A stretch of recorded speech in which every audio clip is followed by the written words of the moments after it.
Welcome back, challengers. It's your boy Darwin Darko, and I am back with some dope beats for you to step to. And today we got uh, five on the docket.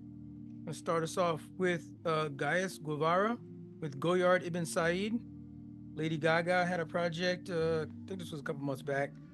What was this? It was called Mayhem. We'll get into that in a little bit. Rakim is out with the Re Up. This is a reimagining of a previous project, but it's fresh enough where you know what, I gotta give it its due. We also have No Spirit and Satire have a project called Mixed Feelings. So dope to see those two producers get together for this lo-fi project. Terrace Martin and Kenyon Dixon coming up on the rear there with Come As You Are. This show is just all about, projects that I like that I think are worth at least a listen. So uh, do yourself a favor, you know what I mean? Spin one of these round, these recommendations that are coming, or just look at the back catalog.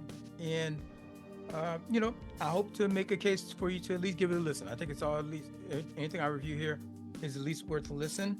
You can thank me now, hitting that like and subscribe button. This is the currency that we have for these sorts of things. So and oh yeah, leave a comment and let me know if you're vibing, some of these projects, or if you have some I got some recommendations actually a couple of shows ago. So I'm putting that in the in rotation. But if you got an album that you think is worth a review, drop it in the comments, and I'll be glad to take a listen. You know what I mean? And if it's dope stuff, yeah, you might find it on the next episode. Couple quick honorable mentions before we jump into the projects here. Man, it is I'm into tennis, so today was the finale, the on the men's side, and it's been a great 3 weeks of events. Um, it's it's been a collision course, of course, of Alcaraz and Sinner, and so that's what the men's final ended up being, Alcaraz and Sinner. Um, that boy Alcaraz went the entire tournament not dropping a set, and it's only here in the final that Sinner was able to get a set off of him. But I'll be honest, that set looked like it was like maybe Carlos just taking a set off and kind of just chilling, trying some experimental stuff. He really just looked way better than Sinner the entire time. And I mean, look at these stats. He won in every aspect that you measure. He had more aces, 10 versus 2. He had no double faults. Sinner had 4. It's very uncharacteristic. Well, I mean, 4 is still a pretty clean game, but like 4-0, first serve percentage won 61% versus 48%. And you go down the line, and it was just um he couldn't fuck with him. Sinner couldn't deal with him. And it's so crazy to see that it's these two. And I mean, I look at Sinner play. I'm like, this guy was generated by AI. There's no way that a human being plays this. It's like T1000 out there in the court, and to know that these two are so far ahead of whoever is in third place. But then to see how Alcaraz just handles Sinner, and just to see like there's a gap between Sinner and Alcaraz. It's so crazy. I think the head to head is I think like 10-4 or something like that. It's and so he's got his number. Nobody else can seem to have I mean, FAA did a decent enough job by making it an interesting semifinal.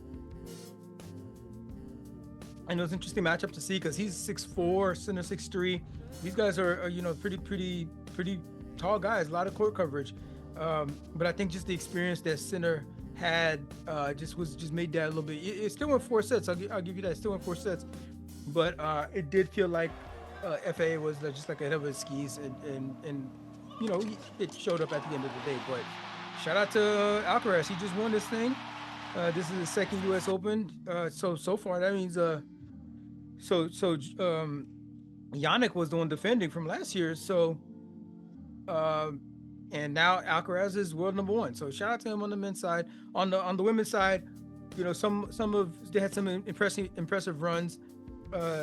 Townsend went for a run. There was that huge controversy about this low key racial coded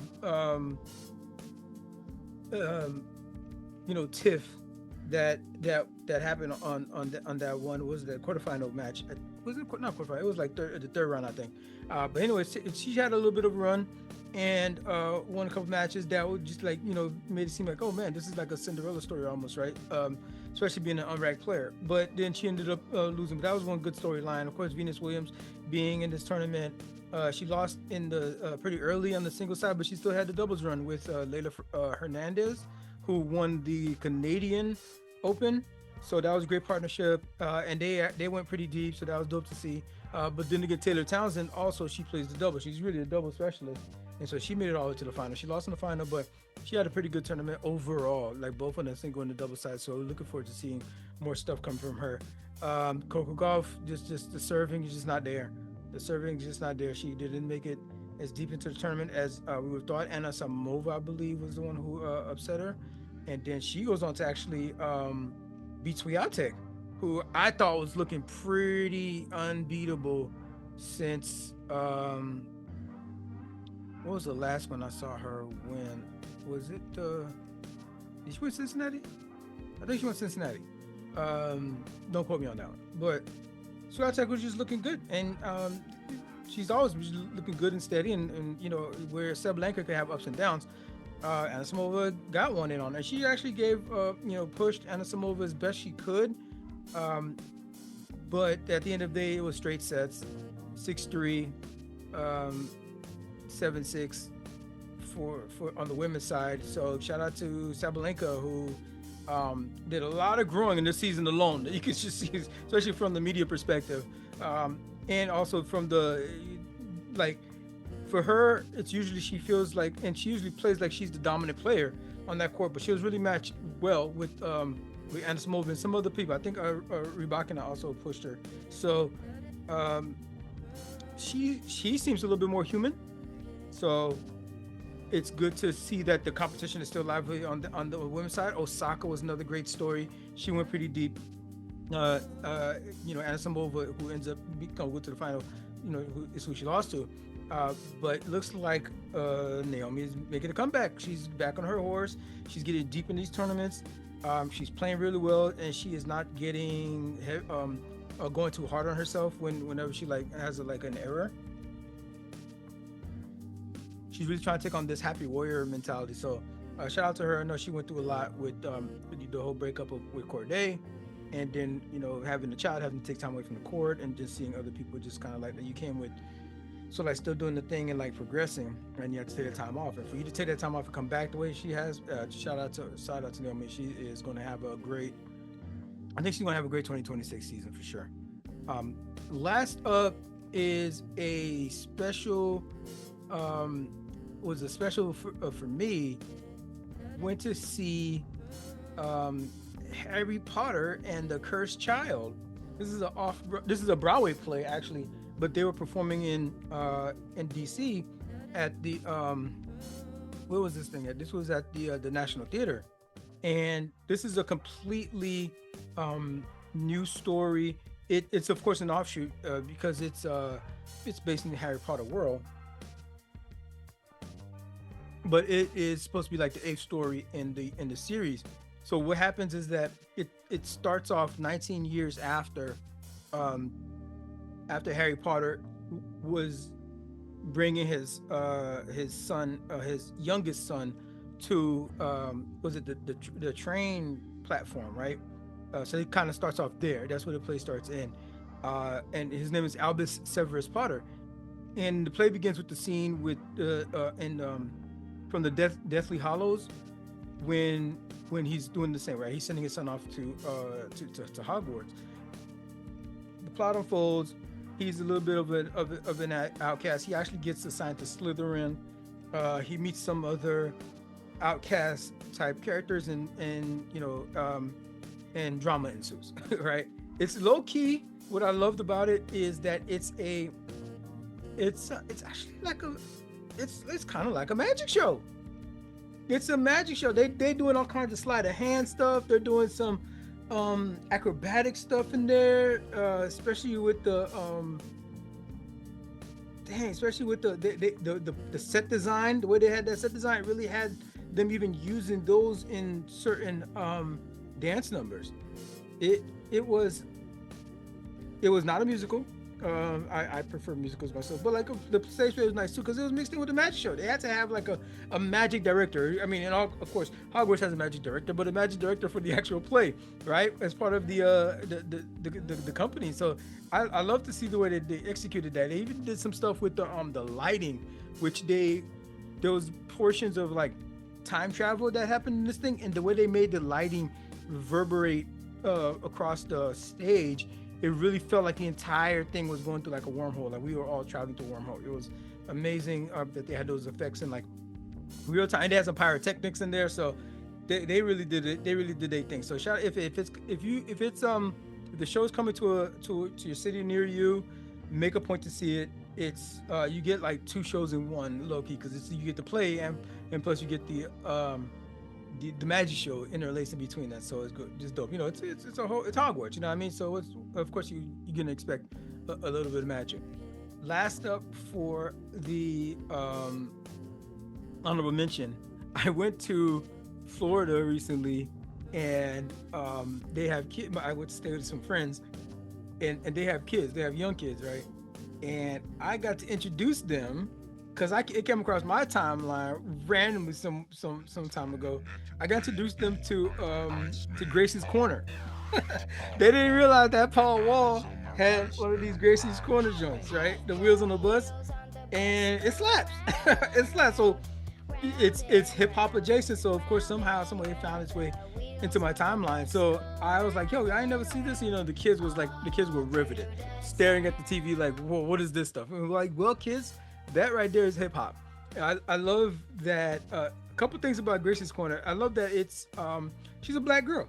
You know, so that's shout out to representation for that. You know, all the other shows growing up, they're either gonna be centered around a white child or a puppet of some nature that maybe is black coded, but this is actually, well, it's still a cartoon, but still, the star of the show is a black girl, and also being female. That's another part of that representation that where little boys might have been little white boys might have been way more overrepresented, and given a chance for this thing to take off, and specifically to take off as a piece of the culture, and that's hip hop culture. A lot of these songs are trap beats, you know, some boom bap beats, and they all have hip hop influences in all the music. They'll do Wheels on the Bus. They'll do so there's actually, they actually have albums out. Yeah. So Gracie's Corner, what was it? Gracie's Corner Kids Hits.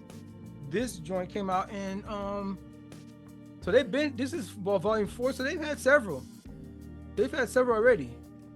Volume 5 came out in 4. I think volume, let me see what's on volume 4. You got Patty Cake, you go Down by the Bay, and all of these will have some kind of like jazz, hip hop, you know, influence on them. Sharing is Caring, Count by Two, that one's dope. Bath Time. It's all these like kiddie songs, kiddie stuff, but it's hip hop, right? So shout out to them for leveraging that. I love that it's not only is the diversity dope, but also the introduction of a new style of music, right?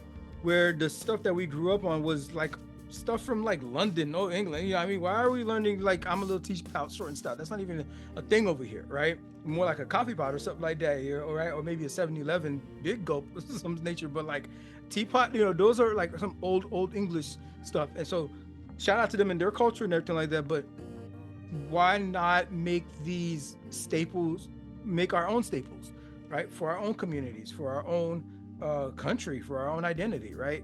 And so I love that they're taking this lane, and I love to see it. Hopefully that we'll have some more and more representations like this going forward. Back on the other side, going to be going to our first project of the day. Goyard Ibn Said is the debut studio album by Philadelphia-based rapper and producer Ghais Guevara. It is a dense, abrasive, intellectually demanding work that solidifies his position as one of the most provocative and politically radical voices in underground hip hop. This album is a searing critique on systematic racism, capitalism, colonialism, and the co-opting of black um, culture and the struggle. The title itself is Goyard Ibn Said. So the title itself is like a portmanteau of uh between, you have Goyard, right? This luxury brand, and I think it's Ibn Said as in like the scholar, this Muslim scholar Omar Ibn Said, who was I think this is like the 18th century, and he was enslaved. He was captured from. He was a West African. He was actually well educated from a wealthy family in West Africa. I don't remember exactly what that territory is called back then, but I guess it's somewhere around the Senegal region. Um, and he was captured and enslaved, and he escaped slavery, went to the north, and got caught again, um and was recaptured and sent to a jail. Then he had a new owner, and the new owner, recognizing his intelligence or whatnot, like treated him like apparently really well. That may be some revisionism, I don't know. He's slave is still a slave.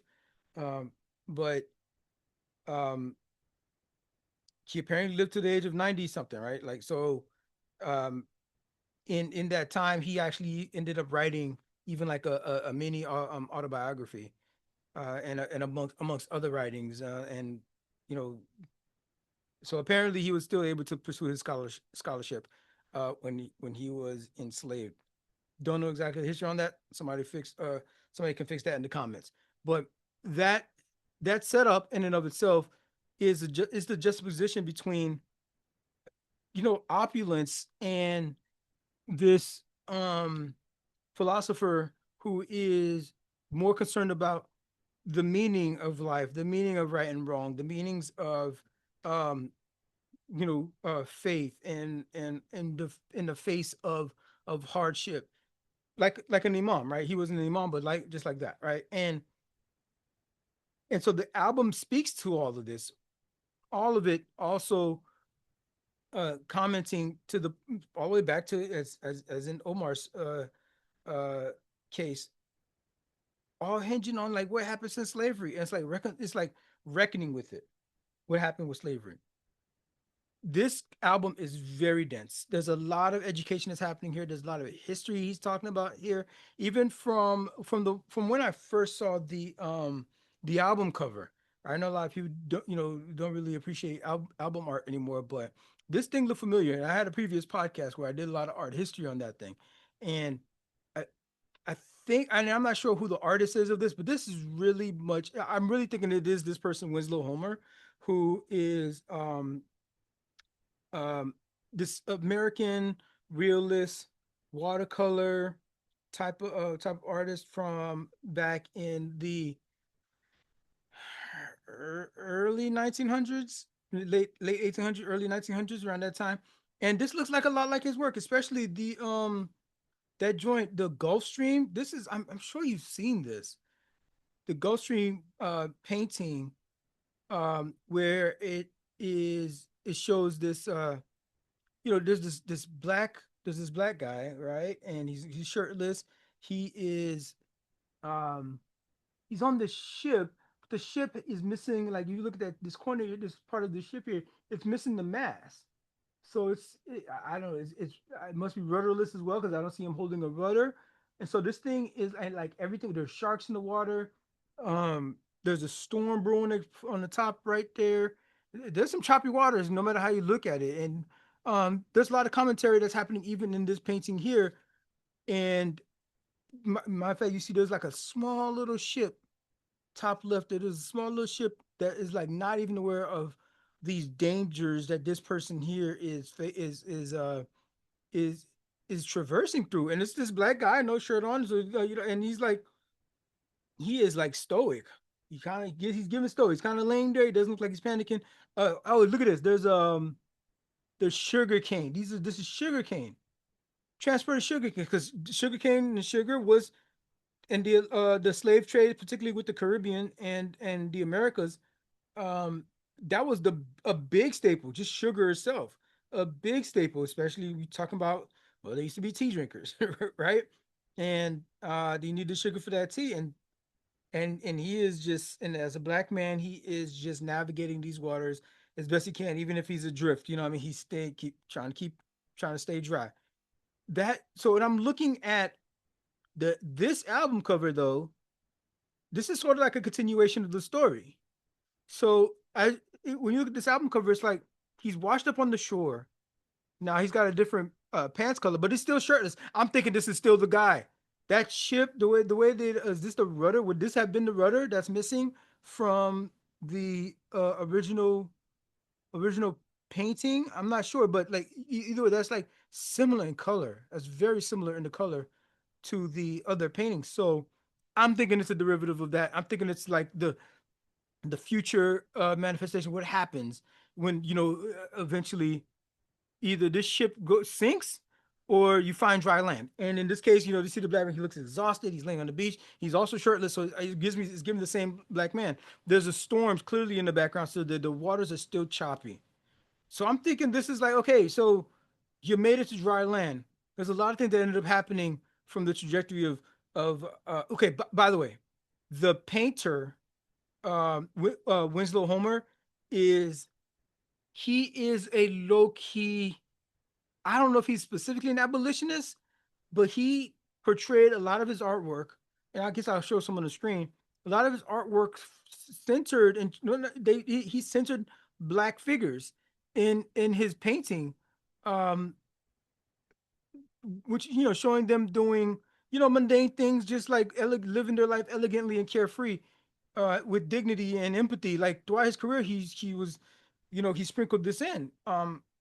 He saw him as human, and there was I think I can't remember this correctly, for it's been a while, so I think there was the interview that he did, and they're asking him like kind of like what happens to that to the man in the boat. Like they were trying to ask him for artists, what was your meaning behind this thing, and he really didn't he didn't have a good outlook for what it would be black in America. So even like how many years later, he might have been thought on like, yeah, it's not gonna get much better in terms of like the choppy waters, the shark infested waters that black folk in America will have to endure.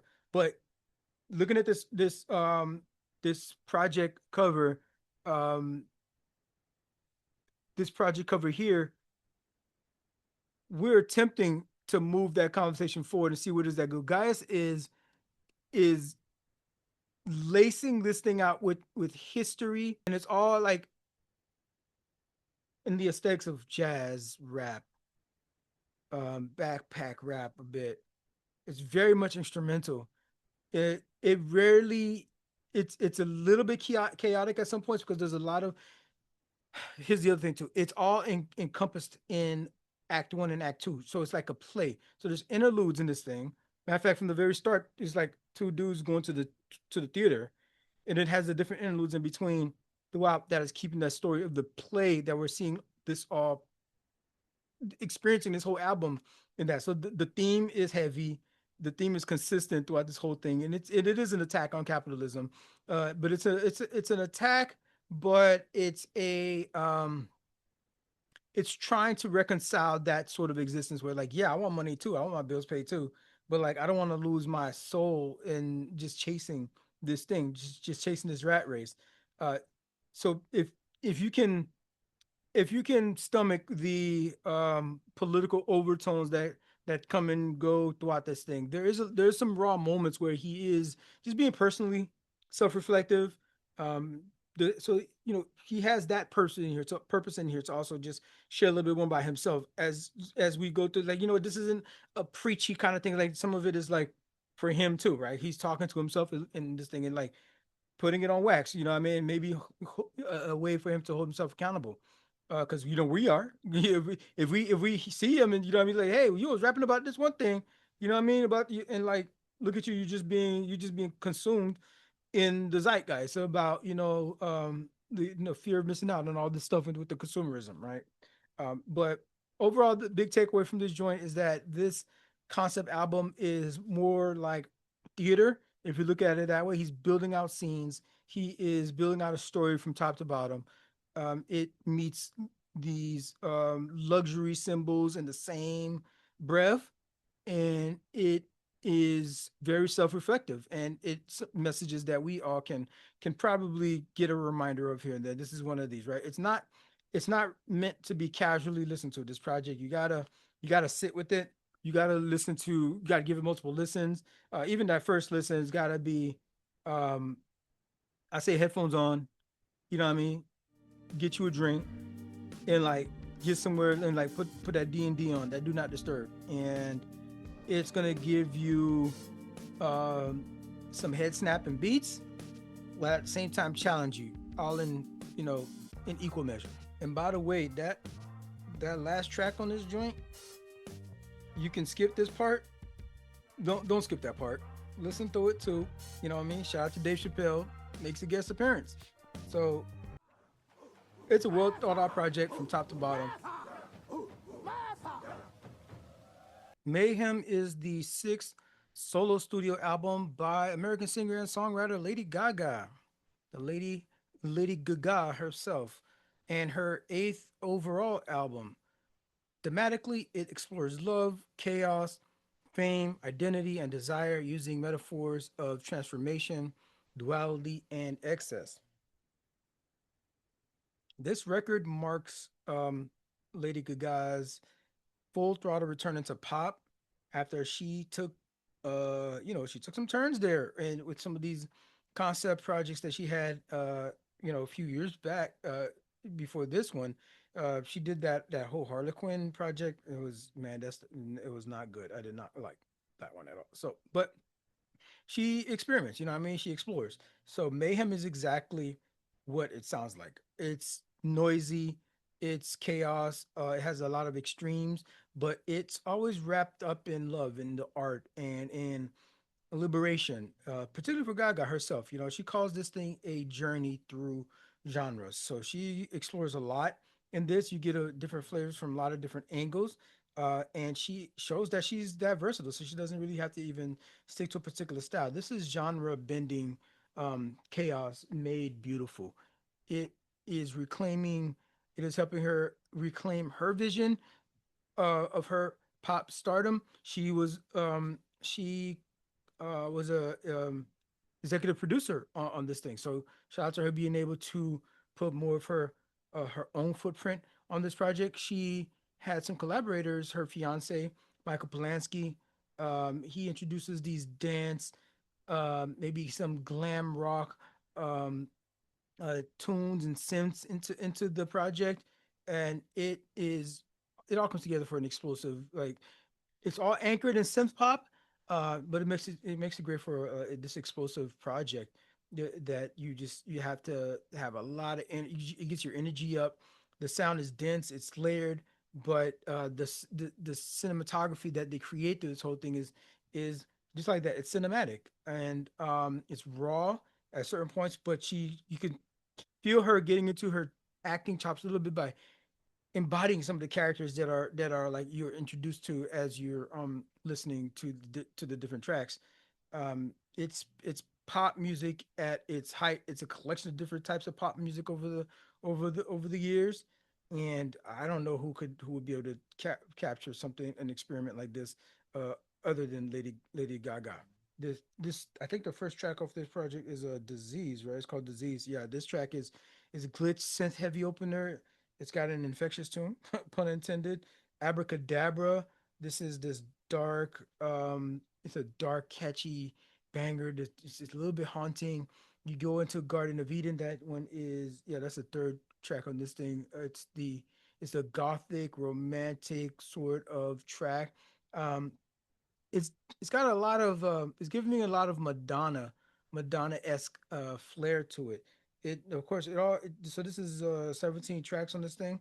and it all wraps into the finals track, which is with Bruno Mars. This is when everybody knows it's got. This one doesn't show how many listens this joint got, but yeah, that was the big one. Die with a Smile. Bruno Mars jumped on that thing. Die with a smile. If the world come crashing, you know how that goes, right? So that's a big banger off there. So that already would probably get this thing to gold status. Just that track alone, especially the way that they do numbers these days. Um, but one track that I kind of want to take issue with, but it's a banger. Is called Shadow of a Man, and bro, she took MJ's entire style, entire flow, and you listen to this thing, you ain't think, wait a minute, was that Mike? Was that Mike? Like she does like this great rendition of her song, but it's giving a lot of Mike energy. This joint go when I get this feeling I can't get enough. How does it go? First of all, I can't get enough. That's already can't get enough. That's already giving like a tip of the hat, right?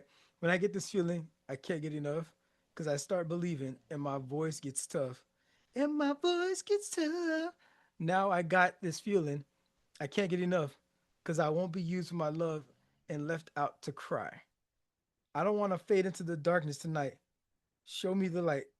I don't want to be the one to fall on the knife to come alive. I'm about to be there. I'm about to be there. Watch me. I swear I'll dance in the shadow of a man. I can't get enough. This is culturally inappropriate. That's so MJ. So you got to play this track and you listen to that thing and tell me that's not a whole. Cause I won't be used for my love left to cry. That's a whole Michael Jackson riff when she does that part. You listen to this thing and tell me that's not that's not giving MJ. I'll leave it in the comments. Hit the like and subscribe while you're there. Overall, the takeaway from Mayhem is that this is sort of like I don't know, maybe she was just like I don't know if I'm going to call it a comeback or was it always intentional for her to for her to venture away a little bit and try some stuff and then come back to her origins here. But maybe yeah, hey, some people may call it a comeback. This thing is genre smashing. It's rebellious. It's full of joy. It return to pop. It's proof that there's so much happening on this project that is proof that she doesn't have to stick to a specific style. So maybe she could still be anchored in pop and still do her ventures, like whether it's jazz or something soulful, like with that track with Bruno Mars. Um, that she could still be in this lane and don't have to like venture too far away because that other stuff felt like it was a drop off. The vibe of this thing is um a a, a headphones on, riding on the metro, watching the neon lights flash by as you just have like your own like internal like headbanging party. And the opposite is also true too. This should be like played loud in some speakers at like a rooftop bar, like overlooking the city. It's very um, retro future like that. Um, and turn the lights down and open the dance floor. Just move some tables aside. It will get your booty shaking, get your toe tapping. This isn't just an album. This is a mood. It's a flag that um, Lady Gaga is setting. Is planting down. Is like I am the standard for daring pop, not just your typical, mass consumerism pop, but some daring stuff, some interesting stuff going on. Pop can actually be arts as well, believe it or not. Mayhem never sounded so good. After years of shaping the culture, Rakim, the God MC, returned in July 2024 with God's Network Rebirth. This album was heavily produced by himself. It was a reminder that his skills, both on the mic and behind the boards, remain razor sharp. But he has followed that up now in August 2025 with teaming up with Big Ghost for a fresh take. It's called the Re Up, and this is pretty much a remix of that Rebirth project.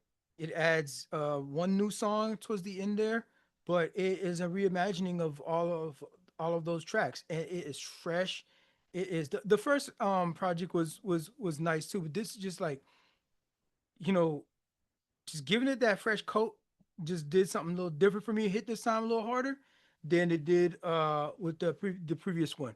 Uh, this big Ghost adds these just the way of him, like his production style is a little ghostly, a little bit more ethereal, but it's perfect because it matches well with Rakim's timeless flow, his style, his delivery, making this something that is both nostalgic and really forward looking. The beats honor that flow. They bring new life to these tracks all at once, without distorting the message, without distorting the craft and the lyricism. So, uh, older fans, you'll be able to find something familiar here, as well as it being palatable for maybe new fans who this is the first time hearing Rakim behind the mic. Not to be defined. That's a good track to start off with. This one is Rakim and Lazarus trading bars over a bold layered beat. There's also that remix cut of Now Is the Time and Love Is the Message. These are some standouts right there. That the new sonic um, accompaniment just like gives it new life, and it's an amazing a journey to go through those tracks. So definitely check those three out. But the big takeaway is that Re-Up is more like a bridge. It's a bridge from the golden age of lyricism grounded in Rakim's um, wisdom and experience, and just all the hours he has behind the mic. But it's also um, modern, you know what I mean? And then and some moody productions that are make it really like a kind of like slow and steady kind of. It kind of reminds me a lot of the Larry June and Two Chains joint, where it's very mellow, but it's like these bars are just like hitting. The energy is like consistent throughout, and it's nothing that's gonna really get you out your seat and jump around, but it's definitely gonna get your head nodding. You're not gonna have a. It's not Cypress Hill. You're not gonna have a headache at the end of it all, right? But this dude is, I remind you, this dude is This is culturally 57 years old, inappropriate. This is culturally 57 years young. It's thoroughly head nod worthy. It's all smooth, it's commanding. It doesn't, his age doesn't show through in the vocal delivery. The re up isn't just about looking back. Granted, it's a remix album, but the God MC is showing that he is still um, the standard, the true artistry that is not chasing trends, um, but is trying to be the standard, trying to be the trend. Mixed Feelings is a collaborative project between two prolific, highly respected producers in the modern lo-fi scene. No Spirit, who's from Russia, and Satire from Portugal. Shout out to Portugal. I'm actually yeah, this is a Portuguese wine that I've been drinking. Actually, I got a case a couple weeks ago, and they gave me a variety of different stuff on that joint. Um, but yeah, these are actual real people. It's lo-fi, and it's actually real people producing this joint. True to its title, the album doesn't dwell on a single emotion, but instead it takes the listener on a nuanced journey through a spectrum of sound and feelings. There's melancholic introspection, uh, all the way to warm nostalgia, and it's all lo-fi, so it still has a serene ethos to it, a mindfulness to it. No Spirit is known for building these atmospheric kind of projects that are good for like late night, neon light kind of loungy type of tracks, while Satire brings in a little bit more jazz sensibility, right? Makes it a little bit more lively, but it's very layered, it's very smooth. and the instrumentation and the subtle arrangements just make it feel like like it's all happening live, right? Just love the way that they collaborate together on this thing. Both artists are products of the online beat making community. You know, they are the types that were on the original these Spotify playlists when they were actually making playlists from real people and doing stuff on YouTube. Their solo work has always carried this emotional depth, but when they collaborate on this thing, it's a whole different level. They don't just make beats; they make these miniature worlds, these atmospheres that they invite you into, and it is all consuming and it's all embracing. It feels like you're just being hugged by the sound. The mixes are um are seamless. You know, for coming from two different angles at this thing to come together. It's polished, it's thoughtful, it's effortlessly cohesive. So as I'm listening to this thing, and it's like very there's a lot of unique things that are happening sonically that you can feel the difference between what this being thrown at us with like AI and like having the human touch. You know, the live instrumentation is mixed in throughout. I think I forgot which one of these dudes are. One of them is a multi instrumentalist, right? So we had one of these artists last week, and it's you're playing a bunch of different instruments, and you can create your own samples. When you do this sort of thing, the guitar riffs and keyboard runs, they add this warm and human touch to the whole thing. But there's still, of course, going to be the you can hear the electronic uh, synths and electronic influences still layered in there because it is very modern in that regard. There's this texturing that you get, this layered textures that happen throughout this whole thing, and you get these subtle percussion riffs, the ambient tones and the background noise all add to the vibe and the atmosphere that they're creating throughout this thing. Like there'll be some tracks you're listening to, and there's like, oh, it's like in the cafe. It's like they recorded it in a cafe. The conversations and the crowd noise in the back is happening very subtly, but it builds into this universe. You can actually get lost into it, thinking that you're like at a coffee shop, in the corner of like France, right, and some like corner somewhere in a Parisian restaurant. Um, there's other times where they use sounds from the beach, right, and as you hear the waves crashing, you kind of hear a little bit. Maybe is it the seagulls? I think I hear some seagulls. It's happening. Did I say seagulls funny? Seagulls? Steven Seagal? Seagal? Is it Seagal? Seagulls? I think it's seagulls. Right? We're gonna go with that. These things are lectured. These things are textured. Hear the vinyl cracks that are happening, the imperfections in that gives it that real that earthy and like as if like it's in your basement that you're listening to this and they're like this DJ like put this on just for you. And you listen to like AM radio and like you got these two DJs that are just like, you know, it's not quite quiet storm because some of it can get a little bit lively and some of these beats just like go a little too hard. So it's not quite quiet storm, but somehow it still manages to be easy listening. Um and with the way like I said they did the production with adding all these sounds from like the atmosphere and like the coffee shops and the beach, it gives it this like 3D experience. So it's they do a good job at balancing the mood on this whole thing.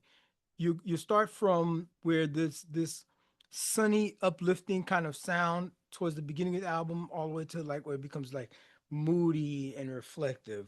So it runs the gamut. It is truly an emotional arc, but all of it is good vibes only. Like the second track on this thing. Yep, the second track on this thing is good vibes only. This thing is it opens up with this jazzy keys. It's the heartbeat kick drum that happens throughout. There's this playful bounciness that's happening. it's not the opening track, but it's a welcoming track that kind of like introduces you to um the album, kind of like an on ramp. It works out perfectly. Casanova is the next one up. This one is Cloud Like.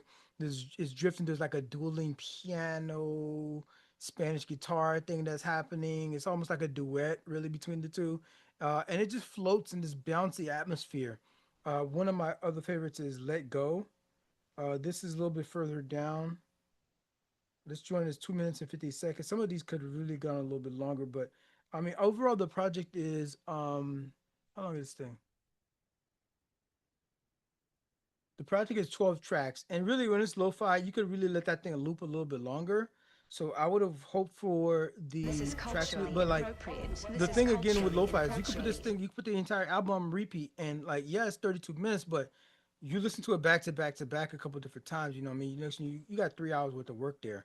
And why I say worth of work is because that's how I tend to listen to my lo-fi. I'm at work, or I have it on as background music. Um, they set the atmosphere for that. I feel like I can be productive, more productive with it being the music that I those hours, those working hours, the music that freaking sets me through that day, that sets me through that task, whatever that activity is that I'm trying to execute at the time. Both of these artists have built a foothold in the lo-fi community, and the lo-fi, those of us that enjoy lo-fi like that, and it's good to see that in the face of and I recommended that one book a while ago was damn, what's it, what was this thing called? It was a book about Spotify. I can't remember the title of the book at the time, but the algorithm, they got like AI doing lo-fi now, and they got like AI doing all kinds of other genres and stuff, but like they found this to be their niche, and where they could just like easily just like recreate or try to create their own original lo-fi music, and next thing you know, you click a playlist, and half of the songs are AI, so therefore artists aren't getting paid. Artists like a No Spirit and Satire, that are actually here, and they have to do things where now they have like live shows, and you can go to the YouTubes and find them making their thing live, so you could have like that appreciation if you're a person that like you want to see the craft remain with the DNA, with that human spirit, creating in real time, even if it's not in real time, but like that there's like a human touch to it, because you can kind of tell the difference. I feel like I could tell the difference listening to AI. Um, a lot of AI produce lo-fi. They'll get you. They've gotten me a couple of times. They'll get you on that. So you gotta like, if you want to support the artist, like try to make I say please out there, try to make a concerted effort to finding when you listen to lo-fi, finding real artists that are creating this stuff. It's becoming ubiquitous now, so it's hard to like differentiate. But just like click the extra button, look into the artist, you know what I mean, and see if they actually there's a human being behind that thing. Mixed feelings is elevated background music, so it's not just background music, because the more you listen to it, um, there's subtle things that you pick up, and this is how I picked up the sound of the waves, which is very much pronounced on this on this that track Let Go, which I love that track, but there's a there's a track called Infinite Wave. So I'm not sure why they went heavy on the wave crashing and beach sounds on Let Go than the track that's called Infinite Wave. So maybe they should have like swapped those titles there.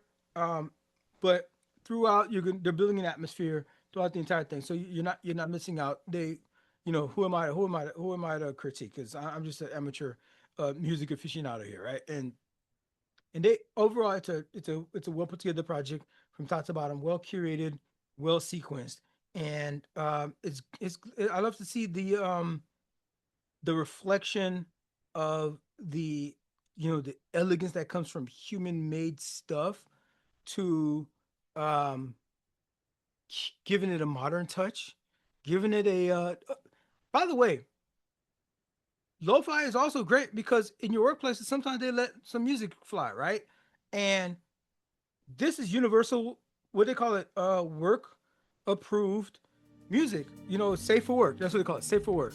So definitely check out the lo-fi. If you can control a radio somewhere, let that thing play through. You know what I mean? And people will start realizing that yo, I think I fucks with lo-fi.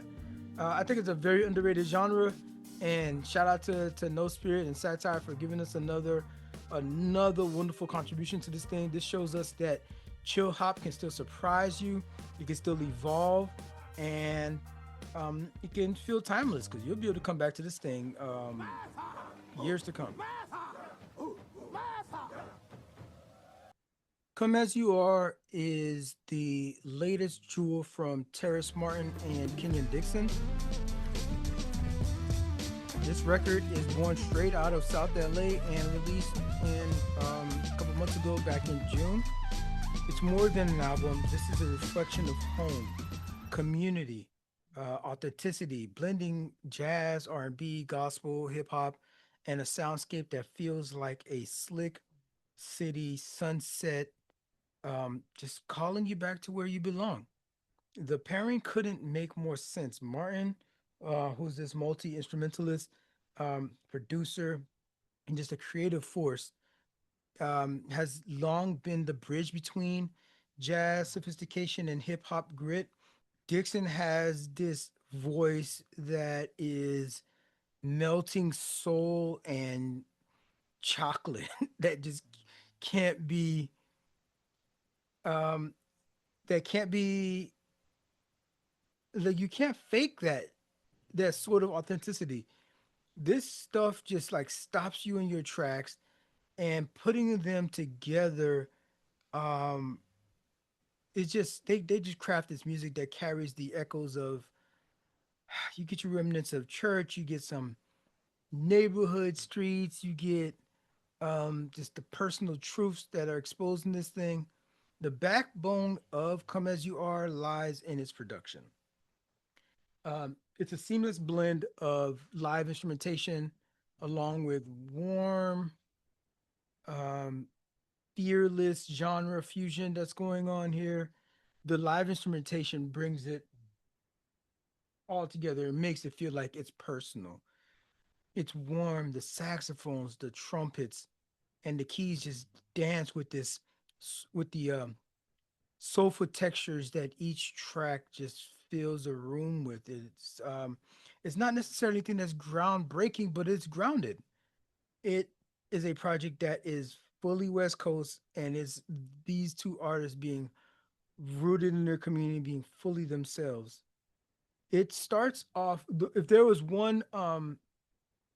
there's one little small gripe that I would have is the sequencing of this project. It starts off with Nature Boy, which is the first track, but then the very next track is Isley's Hymn, and that this is Dixon's daughter, and it's a great sounding track. It's a little, father daughter duet.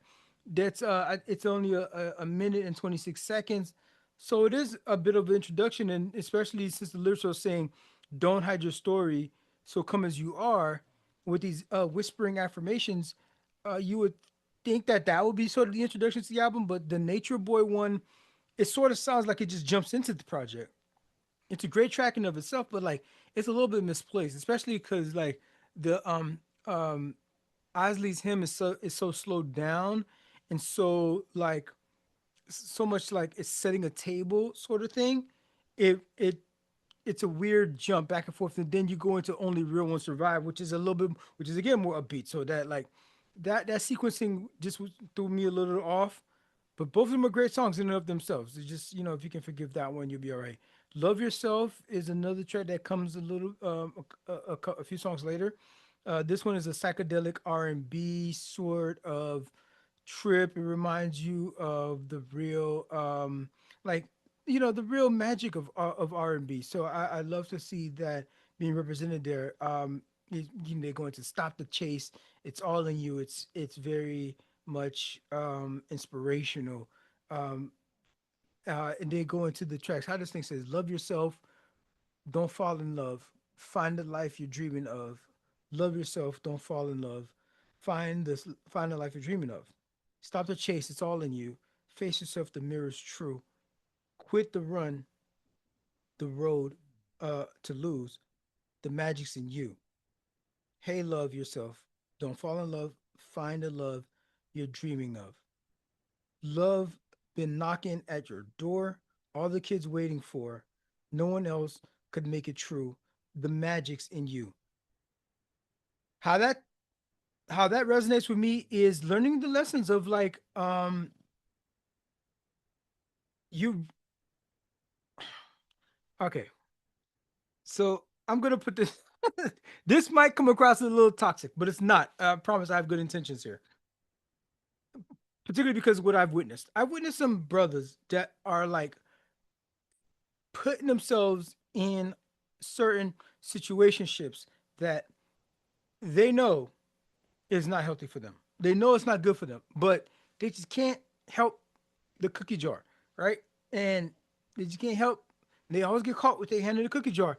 And it's like, dude, um, sometimes your boys be looking out for you too and be telling you like, bro, this ain't it, bro. Like, get that shorty up. This ain't like y'all not on the same like path. Y'all not on the same wavelength. And you try to tell your dudes, but sometimes they just gotta like touch the stove.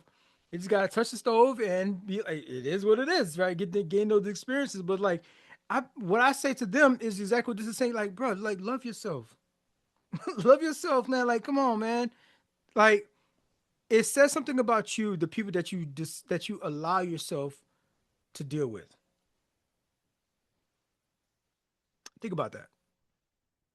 Your level of tolerance says a lot about you. And hey, we should be graceful. We should have forgiveness, right? We should have, give people some rope to work with, right? Because we're all people, we're all just trying out here, right? But come on, you get to that end of that rope, you know what time it is. You know this, they ain't for you. They ain't for you. Leave that alone. You know what I mean? Let them go flourish and be well over there, right? Just over there. But man, these dudes, man, the cookie jar, they be they be they be thinking what they dick. Let's just put it that way. And just like, despite good counsel, good advice that you just won't take. All right, fine. Another dope track that folks should check out is Body and Soul. This one is lush. It's cinematic. Um, it's a particular take on love. You know what I mean? Dixon's imagery here is warm.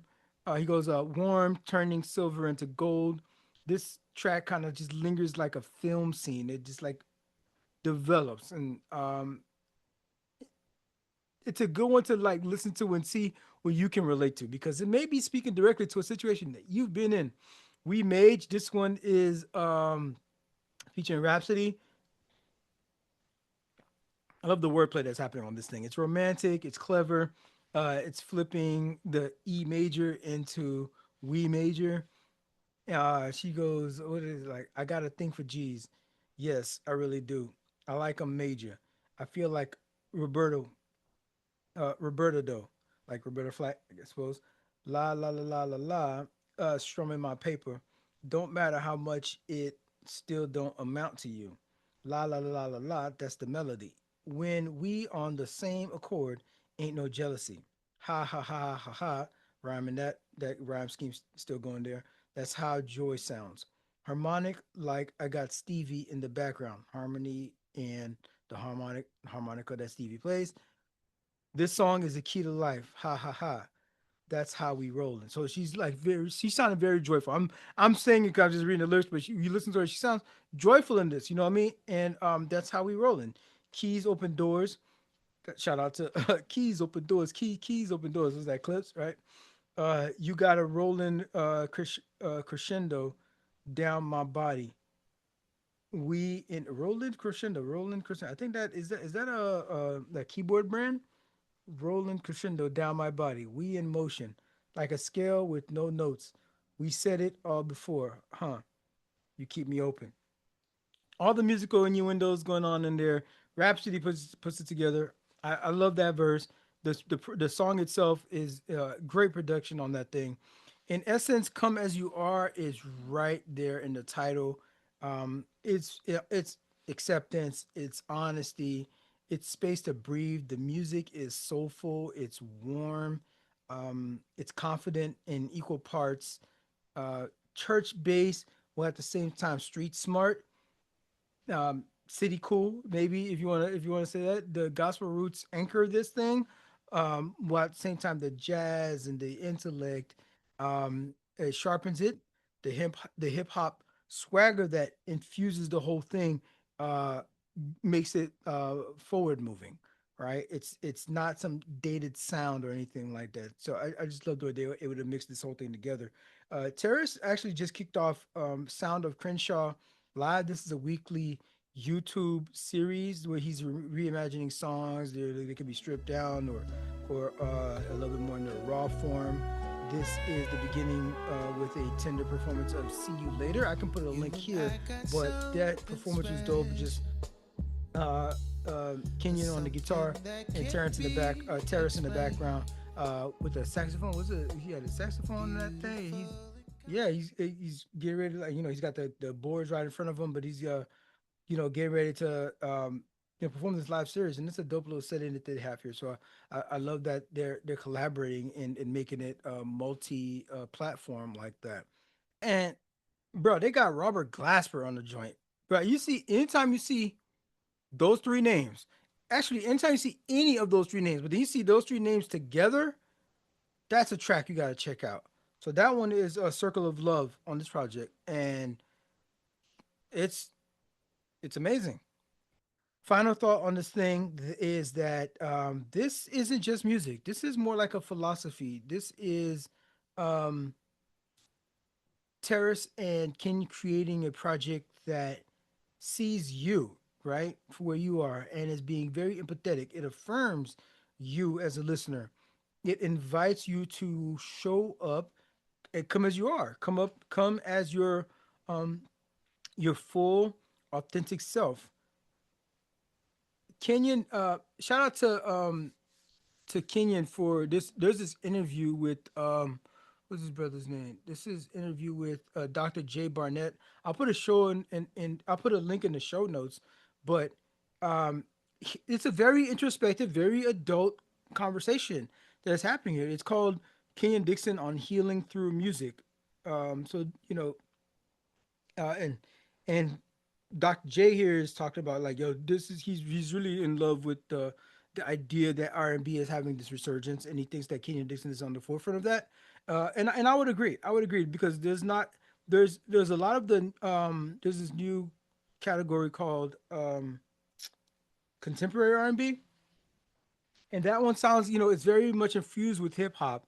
Not just the beat, but the singers are, they're doing some rapping, a little bit more rapping, and um not accentuating the R&B as much. So this is what happened in the age of what's his name, Chris Brown, where R&B was feeling very street, it was feeling very street, very hip hop, and they called it R&B, but it felt like more like they were like rappers that kind of sung a little bit, right? So I don't know why anybody would ever call Chris Brown the new Prince of R&B. Just he no, that's contemporary R&B for sure, but R&B itself as a genre was still out there somewhere, kind of in the darkness and wilderness. And there are a few artists coming around right now that are keeping that alive, and Kenyon Dixon is one of those. So check out that interview. It's about half an hour. Very introspective. This is like a grown man. He talks about, for example, having his daughter on that track, and he's always on the red carpet with his daughter, giving her that exposure. And he talks about how he's very strategic with using social media. He's not necessarily trying to overexpose his daughter to social media, but if it's a tool to help her build like part of that legacy and part of the that what inevitably can be a business for her, then he'll provide that and build that platform a little bit there. But in terms of just being having social media, like he says, social media ain't raising my child. So shout out to him for being conscious about that and for him to be taking proactive steps and how much exposure that not only he has himself to social media and curating that, but also curating it for his daughter and being like, yo, this is a tool. This isn't something that's gonna take advantage of you. You take advantage of it. This is the system that they built. You're here, and here's how to take advantage of it without it ruining your life, which is ruining a lot, especially young women in America. But man, let this joint play, and you will walk away feeling lighter, feeling freer and feeling heard. Just some grown stuff, some grown man stuff. So this album isn't just for, because he's singing, isn't just for women. Like typical crooners and R&B singers, you just make all these love songs, heartbreak songs. This is a song about growing up and being mature and having like responsibility and just being like a middle-aged grown man just trying to navigate through the world.